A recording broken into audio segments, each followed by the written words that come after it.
Դուք դիտում եք հեռանկարը։ Իրանի նախագահը Ադրբեջանում է։ Մինչ Բաքու մեկնել է, Մասուդ Փեզեշքյանը հարցազրույց է տվել եւ անդրադարձել նաեւ հայ-ադրբեջանական հարաբերություններին։ Այս եւ այլ թեմաների շուրջ այսօր կզրուցենք անվտանգային քաղաքականության հետազոտական կենտրոնի փորձագետ Ռոբերտ Ղևոնդյանի հետ։ Պարոն Ղևոնդյան, շնորհակալություն մեր հրավերության համար։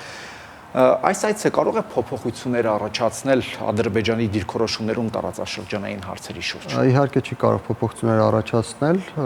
ընդհակառակը այս այցը հավանաբար ավելի կամրապնդի կողմերի դիրքորոշումները ընդհանուր մոտեցումների շուրջ, առավել եւս որ նախորդին տրված իր հարցազրույցում Փեզեշքյանը հստակորեն ընդգծեց այն, ինչի մասին Իրանը մշտապես խոսում է, առ այն, որ դեմ է սահմանների փոփոխությանը եւ առ այն, որ նա ճանապարհ է տրամադրում, Իրանը ճանապարհ է տրամադրում Ադրբեջանի Նախիջևան հասնելու համար։ Այսինքն, այստեղ տեղում պարզապես կարմիր գծերի վերահաստատումն է նաև նպատակ, այդ դեպքում այդ այցը ինչ նպատակով է։ Երկկողմանի բազմաթիվ օրակարգեր կան, կա խնդիր կապված ադրբեջանա-իրանական հարաբերությունների հետ, որտեղ Ադրբեջանը սպասում էր տեսնել, թե ինչպես կզարգանան ամերիկա-իրանյան հարաբերությունները եւ այն ֆոնին, որ կարծես թե Միացյալ Նահանգների եւ Իրանի մեջ հարաբերությունների խնդիրներ, որպես այդպեսին չեն ծագում եւ հարաբերությունները կարծես թե նորմալ հունով զարգանում են, կարծես թե մենք կարողացանք խուսափել Իրանի նկատմամբ զինված գործողություններ իրականացնելուց եւ այս ֆոնին հավանաբար Ադրբեջանը փորձում է վերաբեռնել Իրանի հետ հարաբերությունները։ Ես չեմ կարծում, որ այս այցը ունի Հայաստանի հետ կապված օրակարգ, թեև Հայաստանի հետ կապված այն խնդիրները, որոնց մասին մենք բազմաթիվ անգամներ լսել ենք, ինչպես ասացի, կվերահաստատվեն։ Պարոն Ղևոնդյան, Իրանի նախագահը մինչև Բաքու մեկնելը հայտարարել է, թե աշխատում են պատրաստել Իրանի ճանապարհը, որպեսզի ադրբեջանցիները կարողանան Իրանի տարածքով հասնել Նախիջևան։ Սա կարող է այլընտրանք լինել Բաքվի համար եւ հրաժարվեն այսպես կոչված Զանգեզուրի միջանցքից։ Զանգեզուրի միջանցքը մի փոքր այլ տրամաբանություն ունի, այստեղ Չինաստանի հետաքրքրությունները կան կապված նրա հետ, որ Չինաստանը չի ցանկանում, որ այդ ճանապարհը կամ միջին միջանցքը, այսպես ասենք, կամ միջին միջանցքի ճյուղերից մեկը անցնի Իրանով, Չինաստանի համար ցանկալի կլինի, որպեսզի միջին միջանցքի ճյուղը անցնի Հայաստանով, անցնի Ադրբեջան, Հայաստան, Թուրքիա շրջանակներով, թեև կա նաև Իրանով անցնող ճանապարհ, ընդ որում ոչ միայն դեպի Թուրքիա, ոչ միայն դեպի Նախիջևան, այլև հյուսիս-հարավի որոշակի հատված Իրան, Հայաստան, Վրաստան եւ Սև ծով, սա էլ Չինաստանի հետաքրքրությունների մեջ մտնում է, բայց ընդհանուր առմամբ պետք է նշենք, որ Հայաստանով անցնող ճանապարհի վերաբերյալ կա փոխըմբռնում, թե Հայաստանի եւ Չինաստանի միջև, թե Եվրամիության եւ Չինաստանի միջև, թե Եվրամիության եւ Հայաստանի միջև, այսինքն այստեղ բազմաթիվ կողմեր հետաքրքրություններ ունեն, այնպես որ պետք է նշել, որ սա այլընտրանք չէ, սա եւս մեկ ճանապարհ է, զուգահեռ ճանապարհ է, բայց սա այլընտրանք չէ։ Առավել եւս որ Ադրբեջանը դեռևս հույս ունի, որ ստանալու է շատ ավելի լավ պայմաններով ճանապարհ Հայաստանով անցնող, քան Իրանով անցնող ճանապարհն է։ Եկեք հիշենք, որ Ալիևը խոսում էր այն մասին, թե Իրանով անցնող ճանապարհին համարժեք ճանապարհ Հայաստանով ընդունելի չէ։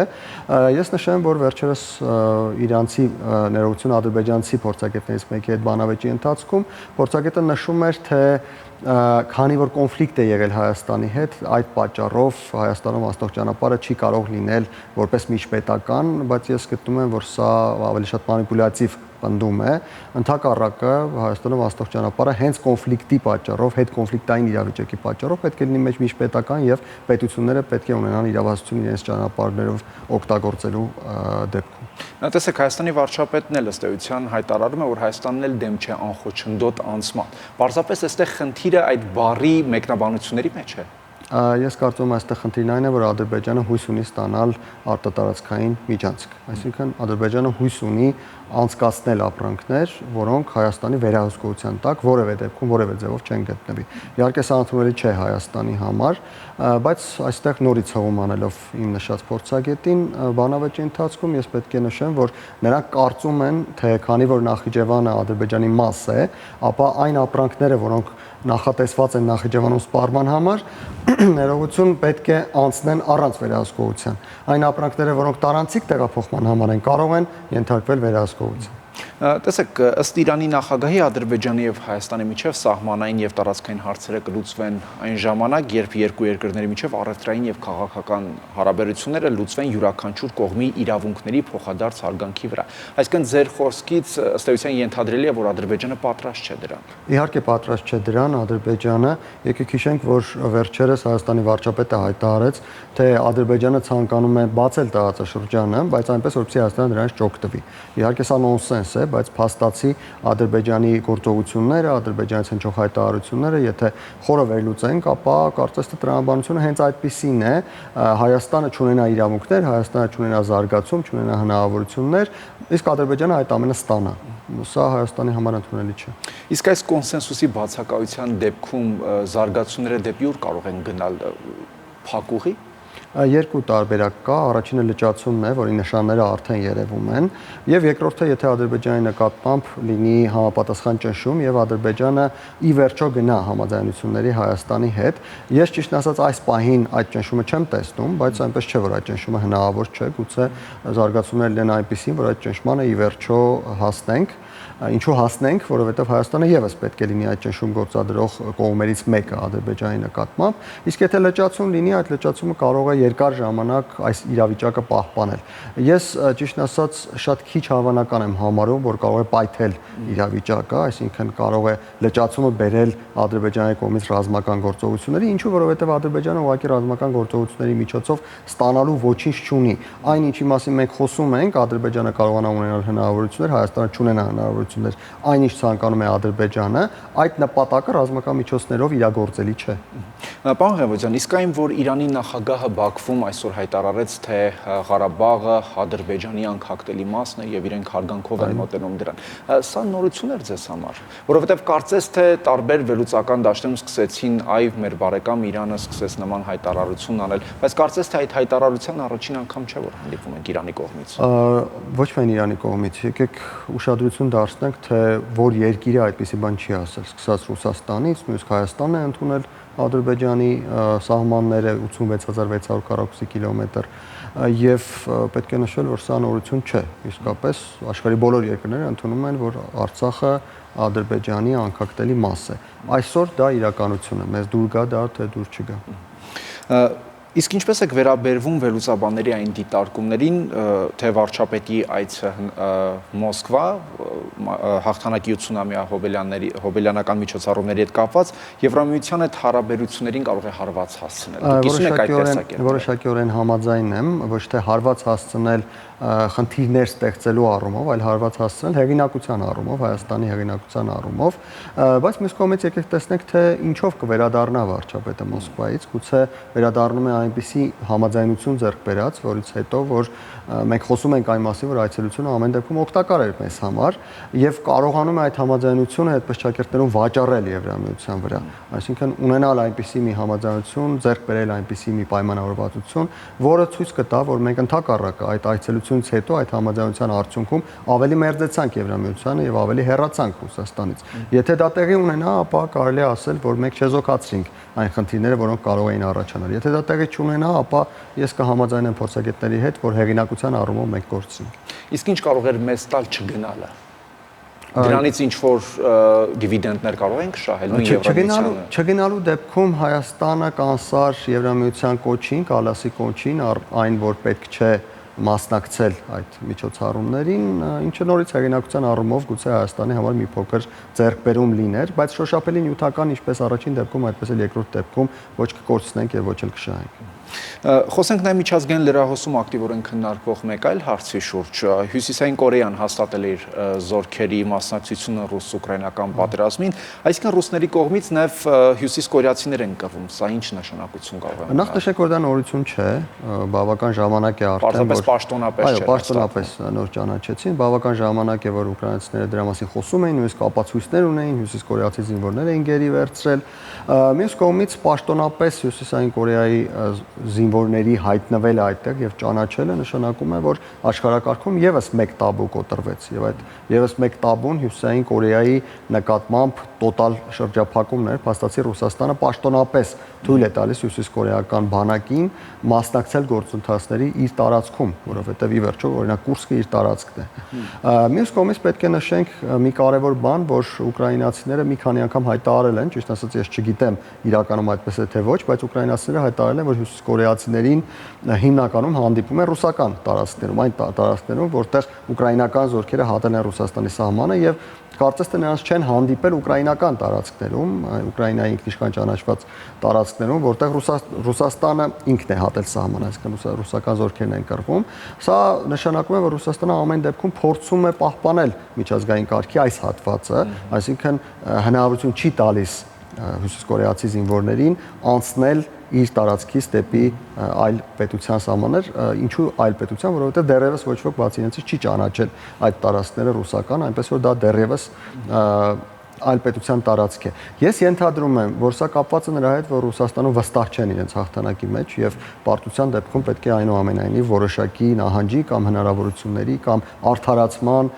ինչ որ բաներ ունենան իրենց մոտ։ Այսինքն սա նշանակում է նաև, որ ռուսները միայնակ ըստ էության չեն կարողանում պայքարել ուկրաինացիների դեմ, թե այստեղ խաղի մեջ ներքաշելու ավելի գլոբալ հեռակա։ Տեսեք, խնդիրը այստեղ այն չէ, նրանք միայնակ կարող են թե ոչ, խնդիրն այստեղ այն է, որ Պուտինին անհրաժեշտ են զինվորներ։ Նա ունի երկու տարբերակ։ Առաջին տարբերակն այն է, որ այդ զինվորներին նա շարունակի ստանալ Ռուսաստանի ներքին տարածությունից։ Դրա համար անհրաժեշտ է հավանաբար մոբիլիզացիա հայտարարել, իսկ դա շատ մեծ խնդիրներ կառաջացնի Ռուսաստանի ներսում իշխանության համար։ Մյուս կողմից այդ կամավորների հավաքագրման գործընթացը մանավանդ վերջին ամիսներին անընդհատ բողոքում են, որ լավ չի ընթանում, մարդիկ այլևս չեն ցանկանում գնալ մեռնել Պուտինի այդ անկեղծ լինենք ինչ որ ցանկությունների համար, դրանք կլինեն լուրջ թե անլուրջ, արդեն կարևոր չէ։ Եվ այստեղ երկրորդ տարբերակն է աշխատում, երկրորդ տարբերակը համաձայնություն ձեռք բերելն է այն պետության ղեկավարի հետ, որտեղ ոչ ոք չի կարող հակառակվել։ Հյուսիսային Կորեայում որևէ մեկը չի կարող հակառակվել, եթե նրան հրաման տրվի գնալ Ռուսաստան, Ուկրաինա սահման եւ կռվել ուկրաինացիների դեմ, մենք գիտենք թե ինչպիսի պետություն է Հյուսիսային Կորեան, եւ Պուտինը օգտվում է դրանից, կարողանում է օգտագործել այս հնարավորությունը, որպեսզի ինչպես ասում են եւ գայլերը կուշ լինեն եւ ոչխարները չսատկեն, փաստացի նա մոբիլիզացիա չի հայտարարում, նա ուրեմն իր ռուս զինվորներին, ռուս բնակիչներին իր դեմ չի լարում, մյուս կողմից կարողանում է ստանալ զինվորներ եւ կարողանում է շարունակել պատերազմը։ Պուտինն նաև հայտարարել է, որ տոնակատարությունների հետ կապված հրադադար է հայտարարելու, կարճաժամկետ ըստ էության, երկարաժամկետ հրադադարի պատրաստ է Ռուսաստանը։ Նախ նշեմ, որ ինձ համար զարմանալի է, որ Պուտինը հայտարարում է, թե հրադադար է հայտարարելու, որովհետեւ պարզ չէ ուկրաինացիները հրադադար կհայտարարեն, թե ոչ։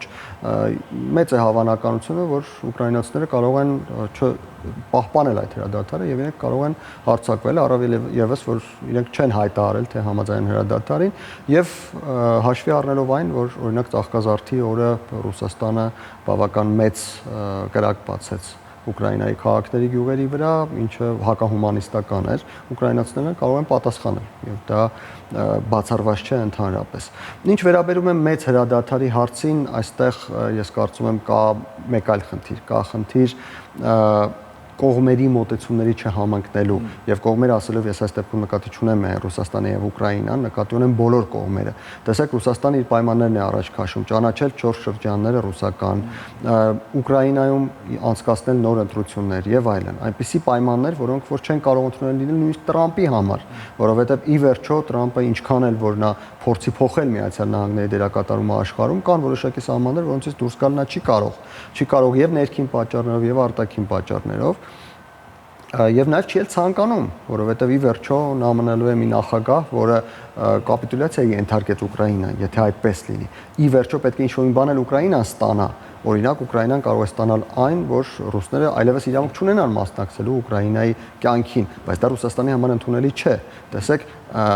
փոխադարձ բացառող են մոտեցումներ։ Ռուսաստանը խոսում է Ուկրաինայի ներսում ռուսական մշակույթի ինչ-որ տարածություններ կամ գործողություններ իրականացնելու մասին, ինչը նշանակում է ակնհայտորեն խառնվել Ուկրաինայի ներքին կյանքին։ Այն էլ այն դեպքում, որ Ուկրաինայում հիմա հակառուսական շատ մեծ ալիք կա եւ մոտակա տասնամյակներում ես չեմ պատկերացնում, որ ուկրաինացիները ցանկանան այդպես մերձ շփվել ռուսների հետ, շարքային ուկրաինացիների մասն է խոսքը, ոչ իշխանությունների։ Եվ այս պայմաններում խոսել այն մասին, թե Ուկրաինայի ներսում ինչ պետք է տեղի ունենա, սա նշանակում է Ուկրաինայի ինքնիշխանությունը դնել կասկածի տակ։ Ես կարծում եմ, որ սա ընդունելի չի կարող լինել Միացյալ Նահանգների համար, չի կարող լինել Տրամփի համար եւ հենց դա է պատճառը, այս վերջին հայտարարություններն են պատճառը, որ Տրամփը խոսում է այն մասին, թե նա տեսնում է, որ Ռուսաստանում իրեն չեն հասկանում եւ չեն ցանկանում ավարտել պատերազմը եւ գուցե վերադառնան ճնշելու քաղաքականություն։ Եթե վերջնականապես տապալվի Թրամփի ջանքերը տապալվեն եւ ռուս-ուկրաինական ճակատումը ըստ էության առաջիկայում հնարավոր չլինի բեկում մտցնել, խոսքը խաղաղության հասնելու մասին է։ Դա իր ազդեցությունը կունենա Հարավային Կովկասի վրա, որտեղ շատերի գնահատմամբ Թրամփը եկել է խաղաղության լոզունգներով, եթե ռուս-ուկրաինական ճակատում չի կարողանում հասնել, գուցե հայացքը թեքի Հարավային Կովկաս եւ այստեղ փորձի ինչ-որ արդյունքների հասնել։ Տեսեք, եթե Տրամփը նման ցանկություն արտահայտի եւ նման գործողություններ իրականացնի, իհարկե նա կարող է հաջողության հասնել, որովհետեւ Ադրբեջանը Ռուսաստան չէ, Ալիևն էլ Պուտին չէ, նրան ընդհանրապես մի փոքր ավելի ճնշում է պետք, որպեսզի նա ստիպված լինի համաձայնությունների գնալ։ Բայց այստեղ հարցը մեկ այլ տեսակետից կցանկանայի ես դիտարկել։ Եթե իրավիճակը չփոխվի, եթե համաձայնություն չլինի եւ Ռուսաստանը եւ Ուկրաինան շարունակեն պատերազմը մոտ ժամանակներում 1 տարի, 2 տարի, 3 տարվա ընթացքում, իմ գնահատմամբ դա ներողություն Հայաստանի համար լավագույն դրսևորումը կլինի, լավագույն տարբերակը կլինի։ Ինչու՞, որովհետև պատերազմի ավարտը Ռուսաստանի պայմաններով նշանակում է Ռուսաստանի ձեռքերն ազատել եւ Ռուսաստանը վերադառնա մեր տարածաշրջան փորձելով ճնշել թե Հայաստանին, թե Ադրբեջանին, թույլ չտալ առանձին խաղալ, թույլ չտալ արտաքին քաղաքականություն վարել եւ այլն։ Ռուսաստանի պարտությունը ընդհակառակ անորոշություններ կմտցնի եւ մեր տարածաշրջանում եւս օրինակ Ադրբեջանը կարող է մտածել, թե այլևս Ռուսաստան չկա, այլևս որևէ խաղացող չկա, փաստացի, քանի որ Միացյալ Նահանգներն էլ այս տեսակետից գուցե հետաքրքրություն չդրսևորեն եւ Ադրբեջանը փորձի ինչ-ինչ հարցեր ուժի միջոցով լուծել կամ ճնշումը մեծացնել Հայաստանի նկատմամբ, գուցե Թուրքիային փորձի օգտագործել Հայաստանի ճնշելու համար, իսկ իրավիճակը, որում մենք այսօր ենք, այսինքն ոչ մի կողմը առավելություն չունի, պատերազմը շարունակվում է, բացել է հնարավորությունների դաշտ։ Միակ խնդիրն այն է, որ Հայաստանի իշխանությունները պետք է փորձեն ինչքան կարող են ավելի շատ այդ հնարավորություններից օգտվել եւ ոչ թե հապաղեն, զգուշանան, վախենան եւ իհարկե պետք է 7 չափել 1 կտրել, բայց ոչ 150 չափել, 7-ը բավական է։ Ինչ անել այդ դեպքում։ Առաջին միտքը, որ գալիս է անմիջապես դա հապկից դուրս գալն է, երկրորդը Հայաստանի տնտեսական դիվերսիֆիկացիան է, նվազեցնել է ԵԱՏՄ-ի հետ համագործակցությունը այլ ուղղությունների հաշվին, տնտեսական նոր ծրագրեր են Եվրամիության հետ, ես հուսով եմ, որ մոտ ժամանակներս մենք այդ ուղղությամբ նորություններ կլսենք, իմ տեղեկություններով որոշակի գործողություններ պատրաստվում են եւ ամեն ինչ պետք է անել շատ արագ, շատ հստակ եւ չվախենալ ոչինչից։ Եվ վերջում այս համատեքստում Ադրբեջանն այսօր էլ հերթական ապատեղեկատվություն է տարածել, սա հենց հայկական կողմին է ուղղված, թե ավելի շատ միջազգային հանրության։ Հիմնականում միջազգային հանրությանը Ադրբեջանին անհրաժեշտ է ցույց տալ, որ այս փուլում, քանի դեռ մեր նշած իրավիճակները չեն փոխվել, դեռ համաձայնություն չկա ռուս-ուկրաինական ճակատում, դեռ Միացյալ Նահանգները հետաքրքրություն շատ մեծ չի դրսևորում մեր տարածաշրջանի նկատմամբ, այս իրավիճակում սահմանը հանգիստ չէ, կայունություն չկա իրավիճակ, չկա այնպիսի իրավիճակ, որի դեպքում որ Հայաստանը եւ Ադրբեջանը կարող են իրար ձեռք սեղմել, նստել սեղանի շուրջ, ինչ-որ բան ստորագրել եւ ստանալ խաղաղություն, բացել ճանապարհներ եւ այլն, որովհետեւ ուղղակի այս պահին Ալիևին եւ Ադրբեջանին ընդհանուր առմամբ ձեռնտու չէ Հայաստանի հետ ունենալ խաղաղություն, բացել սահմանները եւ ճանապարհները, ինչու որովհետեւ առաջին հերթին Ադրբեջանում կարծում են, թե ինչ որ ժամանակ անց կարող են ստանալ ավելին, եւ երկրորդը Ադրբեջանը շարունակում է ճնշումները Հայաստանի նկատմամբ եւ գտնում է, որ իրենք արդեն Հայաստանի ժողովրդի լեզվով ասած ներողություն այդ խոսքի համար Հայաստանի թայը չեն։ Հայաստանը ավելի ցածր կարգի երկիր է, քան իրենք, իսկ դա նշանակում է, որ իրենք պետք է թելադրեն եւ Հայաստանը պետք է ենթարկվի։ Քանի դեռ այս երկու մոտեցումները կան, համաձայնություն որպես այդպեսին չի կայացվի եւ քանի դեռ այդ մեր նշած մնացած բոլոր հարցերում փոփոխություններ չկան։ Բայց եթե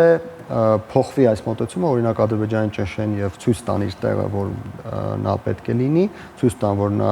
անկախ 44-րդ պատերազմի արդյունքներից Հայաստանի եւ Վրաստանի համարժեք պետությունը, գուցե Ադրբեջանը գնա համաձայնությունների։ Շնորհակալություն։ Հեռանկարում անվտանգային քաղաքականության հետազոտական կենտրոնի փորձագետ Ռոբերտ Ղևոնդյանն էր։